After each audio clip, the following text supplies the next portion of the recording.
Hey folks, welcome back to Gaming Garbage, where we take a look at games, chat about the gaming news in the industry, and of course, stream for fun. Today we're doing another State of Gaming. Is the industry crashing? And this has been something that has been thrown around a bit, but hey, if you're new to the channel, I just got something on the screen here just to kind of show you guys. I'm a very small channel, if you can't tell. And but hey, I'm really passionate about what I do, and I care about the gaming industry, and of course, those in it. But we're going to talk about the crash here. And so something that's related to is the crash of 1983. I'm not going to go over everything, but I think it's good to set the stage to compare then to now. And then also I'm going to go over the rating of games on MetaCritic. MetaCritic has been rating stuff for quite a long time, and they got a massive roster of all games that they've ever rated on their platform. And so we're going to look at some games when it was really good in like 2010s. And then we're going to go to today for 2022, 23, and 24. And something I discovered I did not expect. So I'm going to be going over that too. So this one will probably be a longer one, folks. You can always follow me at Gaming Garbage 22 over at YouTube when I started this channel. And you can also follow me at Twitch. Don't tread on me. And then don't forget our Discord server, not just to chat and mingle, but also to find other folks to play with. I think that's really important, regardless of game, regardless of platform. So let's go ahead and get into the crash of 83. So let's just set the stage here. So the video game crash, and this is all off of Wikipedia, what I'll be reading. And I will leave a link down below for those of you that are interested to read more details yourself. Video game crash of 1983 was a large-scale recession in the video game industry that occurred between 83 and 85, primarily in the United States. The crash was attributed to several factors, including market saturation and a number of video game consoles and available games, which many were of poor quality. That sounds familiar today. Waning interest in console games in favor of personal computers also played a role. The home video game revenue peaked around $3.2 billion in 83 and then fell to about $100 million in 1985. So that is crazy. That's a 97% drop in revenue, which would have killed a ton of companies, laid off so many people. That would have been unbelievable. There's some videos, too, I think, on YouTube that you can poke around on. I haven't watched any personally myself, but if you want more information or something more visual, YouTube's your best bet. The crash abruptly ended when a retrospectively... The crash abruptly ended what is retrospectively considered the second generation of game consoles in North America. To a lesser extent, the arcade video game market also weakened as the golden age of arcade video games came to an end. And so this would have been in 85. Lasting about 2 years, the crash shook the then booming gaming industry and led to the bankruptcy of several companies producing home computers and video game consoles. Analysts of the time expressed doubts about the long-term viability of video game consoles and software. The North American video game console industry recovered a few years later, mostly due to the widespread success of the NES, Nintendo Entertainment System, released in October of 1985. The NES was designed to avoid the missteps that caused the 83 crash and the stigma associated with video games at the time. So one big factor was the flooded gaming market. And so this used to be just one particular company, Atari, but when they lost a suit or a restraining order from some other people, that broke off to start creating Activision. This is how Activision was actually birthed, which is crazy to read about. But yeah, Atari didn't like that very much. They tried stopping Activision from actually making more games or being even a third-party developer. But when that restraining order didn't work or wasn't approved, well, Activision could produce their games, but had to also pay royalties to Atari. But this opened up third-party development, and this was huge. And so you had so many companies that were now dumping into the video game space, trying to make money because it was the next hot thing. Atari was making a ton of money. And so you had this now oversaturation in just a little bit of time. And it wasn't like it took years to develop a game console. It wasn't like it took years to develop any of these games. A lot of the games back then, even just in the 2000s and 2010s, until we started hitting probably 2016, somewhere in there, it maybe took a year or a couple of years of development, and the really big ones maybe took 3 years. But back then, games, you could crank them out in several months, or you could crank them out in a year. In most cases, it really didn't take that long. and it was easy to produce cartridges, all of that stuff. But yeah, they were able to, lose. Atari lost publishing control, and then there was a rapid growth of third-party games. And third-party developers jumped from 3 to 30 in basically a year and a half, which is crazy. And so there were 17 other companies that were including and making games. And so, yeah, there was quick profit taking, and there was one other issue where the gaming industry was very focused on just making the money. It wasn't focused on actually creating quality. So a lot of these things were just shoved out and pumped out, and with the success of the Atari, a lot of third-party developers and companies were riding off of the success of that. So the cost was going up. There were more companies getting into the space and being third-party developers for stuff. There were more games pumped out, but the quality was worse. And so there was an oversaturation of stuff. And it wasn't just that. It was also the issue of the personal computer. So personal computers were pretty freaking new back then, and they used to cost about $5,000 in today's money, and then they dropped pretty cheaply. But during that time, so did consoles, and so consoles were so yeah. Now we had computers like the TRS-80 color computer for just over $1,000. So we're looking at an 80% drop in price. And then so consoles, since there were more consoles, they also had to be competitive. But gaming consoles back then were $200 to $500 back then, which is the equivalent of $600 to $1,500 today. Isn't that crazy, folks? So we're actually getting more value with our game consoles being $500, $600 than actually what things cost back then. And that's the thing of inflation. That's something to remember. But yeah, it's just very interesting to read all of this. A lot of people we won't know. But yeah, there was just this oversaturation, too fast, too quick, too many games also not being very high quality, like what we're kind of experiencing right now with AAA games. A lot of us really feel that way. And two, there was too much of the same thing. It wasn't like there was a lot of innovation. There was a lack of it instead. So everybody was copying off of everybody else. And the crash would have kept going on if we didn't have Nintendo with the NES that wanted to produce higher quality games, that wanted to create a console that was cheaper, that was affordable for the families. And that's what started our boom in the gaming industry that we're still going through today, which is pretty amazing. So taking a look at games in 2013 and 14, the reason I picked these dates and their scores, well, I didn't pick the scores, but why I picked these years to look at their scores off of MetaCritic is I wanted to avoid anything right after a crash. So kind of when everything's going pretty well, the bulk of the economy is going well, not just the United States, but also around the world. 2008 housing crash had major effects, not just here in the United States, which ours was actually pretty short. Canada didn't really experience one in 2008, so they're experiencing more of one now. I think the same with Australia, but a lot of countries over in Europe experienced a crash, and also in Asia too. And this also affected the banking system and hedge funds, all sorts of stuff. I don't have to get into those details, but 2008 lasted for several years for a lot of countries.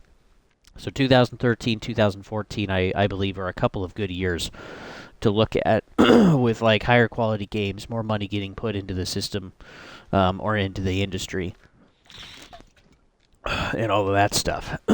So what's cool on Metacritic is you can actually go and look back at any year when they started, and you can use filters to basically narrow down your search for stuff. And so I wanted to take a search of the worst video games at the time, and any and all of them I took at a 59 and lower for a score out of 100. I didn't really feel like 60 plus was failing, and so I didn't include any of those, just everything that was 59 and below, because that's an F, right? To me, that's an F. That's mid. That's not really anything interesting, or even getting to the point where things are starting to get bad. So the worst rated game in 2013 was NBA Live 14. That was actually the worst one, and I remember that being a big push at GameStop. Also, MLB 2K13, Aliens, Colonial Marines,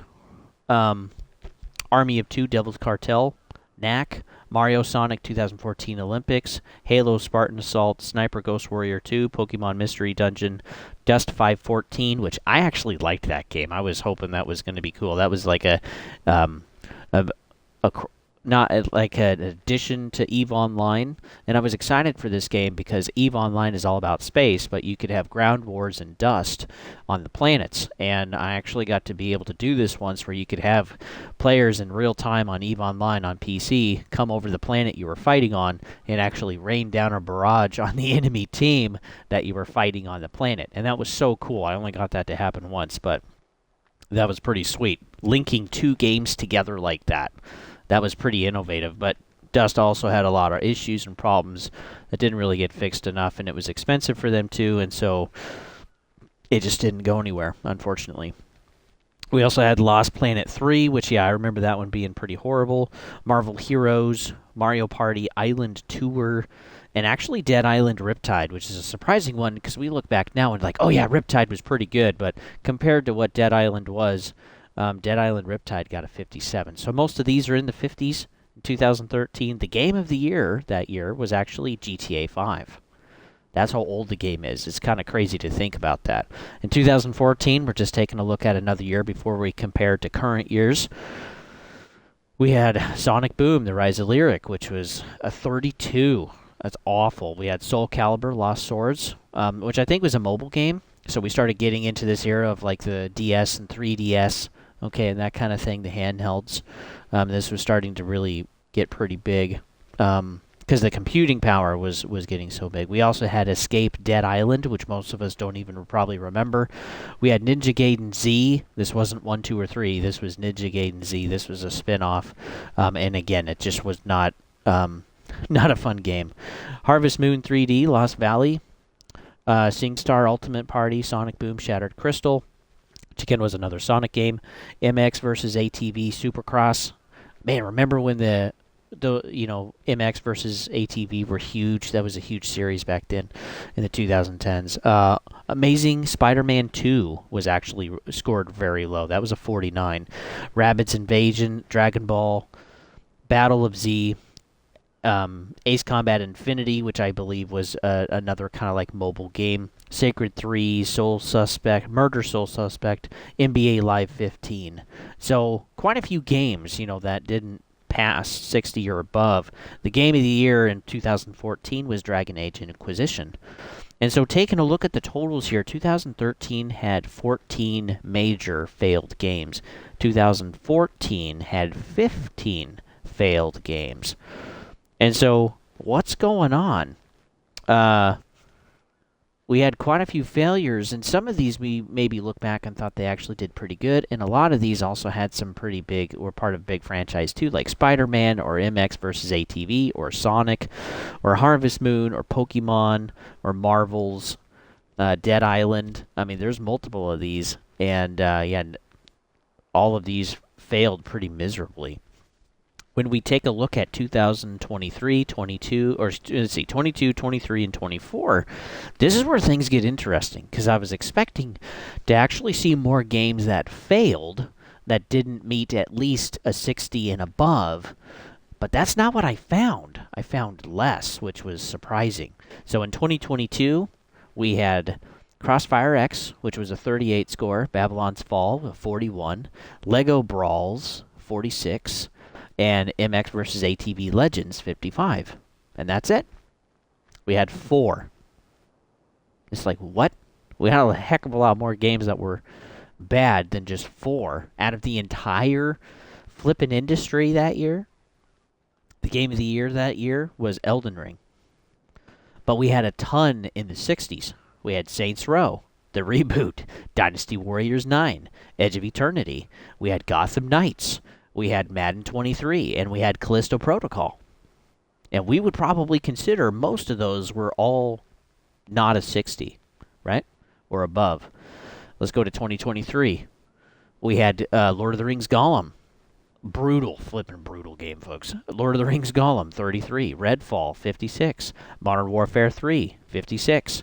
Which it amazes me people are still playing Modern Warfare 3 and think it's a great game. Compared to what we used to have, it's not, unfortunately. I just think they don't know any better. Farming Sim 23 got a 56, and Return to Moria 59. The game of the year in 23 was Baldur's Gate 3. But again, we had tons in the 60s again. Like Forspoken, Madden again, Atlas Fallen, and quite a few others. I didn't look through the entire list because there were so many in the 60s. Well, let's take a look at 2024. We only had 5 games in 23. In 24, we had Star Wars Battlefront Collection. That was a 58. South Park Snow Day, 59. Skull and Bones, 59. And that's it. 3 major IPs that scored below a 60. But again, we had tons in the 60s again. Like Suicide Squad, Alone in the Dark, Outcast. These were games that were trying to be big, that were trying to be AAAs. But what we see when we take a look between 2013 and 14 compared to 22, 23, and 24, we see this massive shift up in score value on MetaCritic, where we had a ton of games in the 50s, some in the 40s, and then when we look to the newer years, like the last couple, we see a ton of games now sitting in the 60s and 50s. Oh, actually, not even a lot in the 50s again. 4, 5, and 3. I know 2024 isn't over yet, but that's a heck of a lot less games in the 50s than we would normally think. So what's going on here? Well, it seems like we're rating on a curve now. The games that normally, back in 2013, would have been in the 40s or 50s, they're now in the 60s. Or right at the top of the 50s. We also had different... Is possible we might also have different standards at the top of these companies, or different standards for new writers that we have now between that 10-year age gap, or the factor of both. Could see too that there's also this thing of kind of being paid with incentives as we review games. We get to see this even with YouTubers and streamers now, where people are focusing and be like, well, if I rate it too harshly, maybe I won't get another code for next year for their next game or whatever. Or if I rate it too harshly, maybe they'll, attack my channel with like bans or discontinues, whatever they call it. So there's that too. And it's important to see that it's just crazy that we see, like, Saints Row. That I played that myself. It was before I even started YouTube. I just streamed back then, but I did Saints Row, and it was awful. I mean, in a couple of hours, I was like, man, this game is garbage. And there's no way it should have gotten a 60. There's no way. I would have given it a 50 or like a 49. Because the elements were there, but like it didn't look good. The graphics were frustrating. I couldn't connect with the characters because they just whined and complained all the time. There was also a lot of character continuity issues that really didn't make a lot of sense. As a character profile of kind of who they were as a person, that kind of jumped and stuff. And there was some stuff that were over the top, which was okay. But the thing that made like the earlier Saints Rows great was, even though it did become over the top, it was grounded in something that was competitive to Grand Theft Auto, which was more grounded. And then we got into Saints Row 3, or the third, Saints Row the Third and Saints Row 4. Well, and then when we had this reboot, it's like they just, whoever designed all of this stuff, greenlit all of this stuff, to just not understand how to connect with other people. And this is something I've talked to in the industry, is that we've had so many people retire, we've had so many new people come back on, and the experience has left the building, unfortunately. And I think the gaming industry is just having a heck of a time, and we see this in a ton of games. And then too, when they're buggy and delayed and microtransaction to death on top of it, it just makes it really frustrating to buy a $70 game at this point. Because these games are not worth full price, but they're getting 60s. Even playing Gotham Knights, it's like, wow, there's frame rate issues, there's bugs, there's glitches in my gameplay that I'm playing. Some of the animations are slow and boring. The gameplay is boring. It's just fighting through a whole bunch of tanky enemies, like World of Tanks, for example. But World of Tanks is free to play, right? And it's kind of more arcade-like, where you're able to get some second chances so you don't die right away, like in War Thunder, right? War Thunder is flipping brutal, folks. You want to play a real game, play that. You're going to learn really quick that you ain't worth shit. But we had a ton of... But yeah, Gotham Knights, too, just had a lot of issues, and it just was not pushed in a way, and... and even just the four main characters, they all kind of felt the same. They had some of the same movements and animations, and the game just did not feel like anything really carried over from Batman Arkham series. It just really pretty much failed. Now we got Suicide Squad, and when we didn't think that could get worse, Suicide Squad and Rocksteady, you're like, hold my beer, baby. It's just wait, it's gonna be flipping horrible. Oh man, it's just it just sucks. And then even with games with like Atlas Fallen, like again, it's just kind of a boring game. And it's not truly open world like it was touted to be. Forspoken was another one. There was hundreds of millions shoved into that game, and it just didn't really go well. And a lot of folks that even enjoy Madden, we know that Madden just rehashes the same stuff every year, reskins it, and sells it to us for $70. That's not a good game, in my opinion. Same with Call of Duty. Okay, it's trash. And South Park Snow Day, that was basically kind of like a remaster, and it's like, what kind of frickin' game is this? Star Wars Battlefront Collection, again, that was buggy as crap. Servers were a mess for about a week, and even though they fixed some of that stuff, it was too late. The game's dead. You go on the servers now, and there's nobody. There's nobody anywhere, which really frustrates me, because I was excited to play with other people online, and most people don't even think about Star Wars Battlefront Collection anymore. Same with Skull and Bones. This is like a 12-year development game from Ubisoft, from a studio that was brand new, that got money from a government in Portugal to be able to fund a studio to provide some jobs. And again, it's like they don't have any experience. They don't know what the frick they're doing. And then Ubisoft is like, well, we have to put this out anyway. But I mean, just the quality control, it is getting bad. So do I think we're at a crash right now? I think we're starting.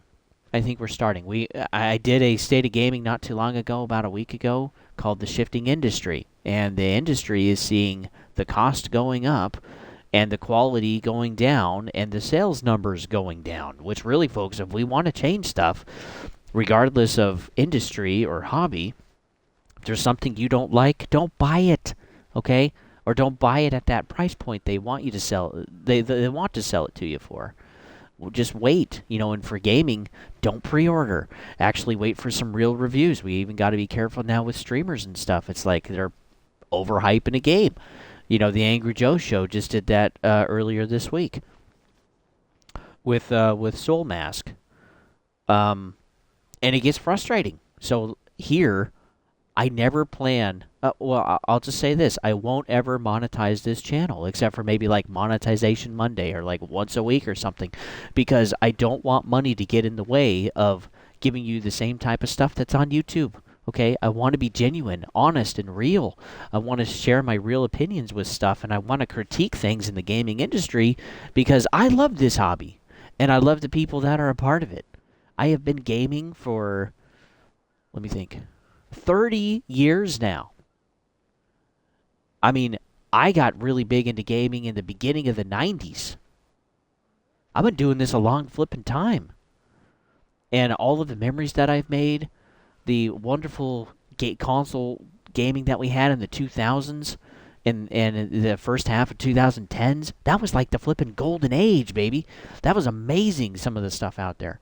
The innovations that we had in the 90s for some of these games, and like 3D consoles and stuff, amazing. And the stuff that we get today, you can just tell it's all about money. And we're continuing to see publishers and companies squishing down, consolidating to just what sells. Fallout, Final Fantasy, Pokemon. I mean, take your pick. Call of Duty, Madden. They're just shoving the same stuff out there. And if we want the industry to get better, if we want to make better games, or have better games be made, withhold the cash, withhold the revenue. Destiny 2, for example, in 2023, they lost 45% of their revenue. They know it's over. They know it's done. They know they messed up with one DLC. And two, with the promotion of Marathon, it's like, well, you're the same studio. Even though you're a big studio, you're going to switch over to Marathon now. And even Marathon has changed in what it's going to be. It's going to be more of like a hero shooter now, instead of an extraction shooter.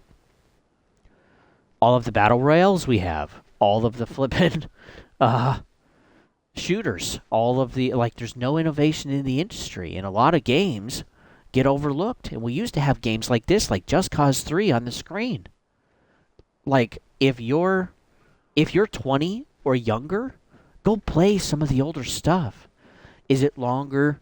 Okay, do you need to build some patience for the game? Yeah, but I encourage you guys that are younger, please go back and play some of the older stuff. If you're on Xbox, some of this is backwards compatible. If you're on PlayStation, all you need to do is you need to buy PS Plus, not the premium necessarily, but PS Plus, and play some of the older stuff, okay? Or buy it from the store and play it on that. I just saw that there's a Game Crazy in my next town over, and they're still going. And they got a huge selection of games all the way back to the Atari. And I mean, it's amazing. They have the Sega there, and the Saturn, and the GameCube, and the PlayStation 1, 2, 3, 4, and 5. And they have the original Xbox. And I mean, it's just awesome.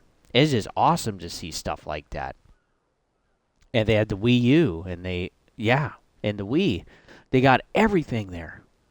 It's so cool. It's literally like walking through my childhood again and seeing some of these games. Now, some of the prices of some of these games, like the most expensive one I saw was a sealed Driver 2 for PlayStation 1 for $80.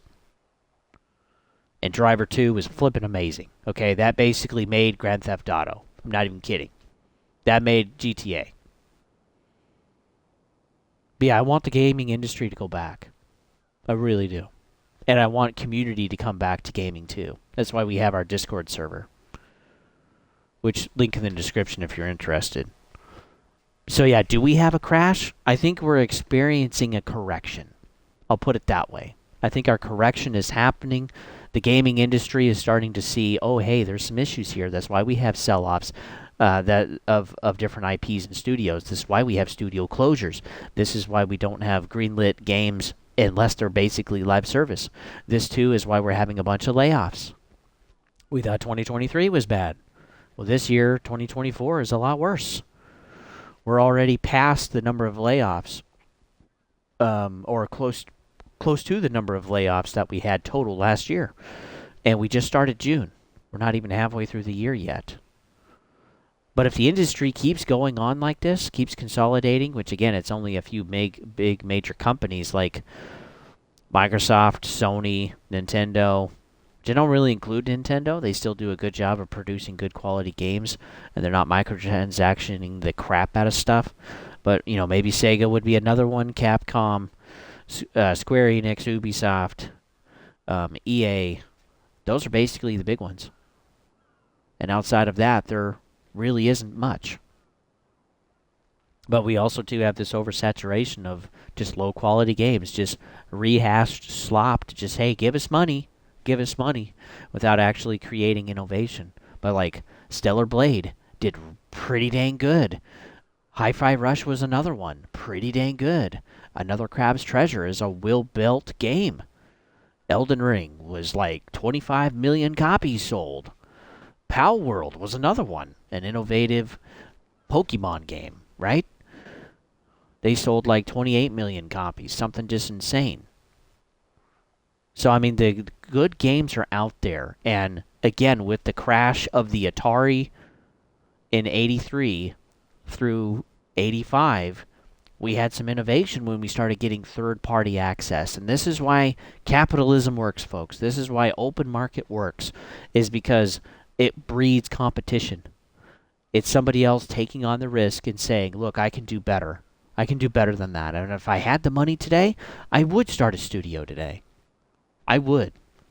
I would risk it on the table and say, look, this is going to be our first game, or let's come up with some ideas. How are we going to build this? No flipping BS live service, folks. That would not be in my flipping games. But I want to build a studio someday, if that's even possible. And I want to work on passion projects. And we have some. We have some that are coming. Again, we have Uncapped, Giant Skull, Empty Vessel, 100 Star. Like, all of these are studios. Toys for Bob went independent, which is great. Saber Interactive got sold to, I think, a company that's going to, treat their IPs and games better over at Beacon Entertainment. But it's like new studios are being molded and grafted and created out of this. And I think that's a huge benefit. We have to wait to see for sure.